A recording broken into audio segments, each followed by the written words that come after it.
Ayun, okay naman. May team na ulit. Yun, focus na ulit sa beach din talaga kasi nga may goal kami for this coming SEA Games. So yun, for now, tuloy-tuloy muna yung training namin sa beach. Ano naman sasabi mo na na nagbabalik yung tandem niyo ni Sisi sa beach volleyball after na magkalaban kayo sa indoor? Ano naman sasabi mo sa pag-unite ng tandem ninyong dalawa? Una-una, masaya ako na magkasama na kami ulit. And syempre excited din ako na sa ipapakita namin ngayong darating na SEA Games kasi alam ko sa sarili ko and alam namin parehas kung gano'n namin kagusto na makuha tong SEA Games na. Once kayo napanalo na agad niya kayo ni Sisi na tournament, siguro gano'n kadali lang ba yung parang transition nyo na yung dalawa ulit magkasama sa beach?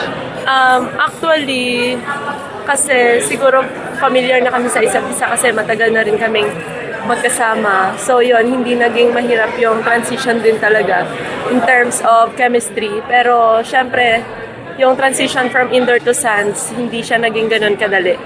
Pero yun, wino-workout namin din talaga everyday. Ponce, speaking of yung transition nyo, do you believe na nasa form na kayo na gusto nyo maabot or malayo pa yung actually, for now, hindi ko pa masasabi na nandun na kami sa form kasi kakabalik lang din namin. So halos almost 2 years din kami na out sa sands.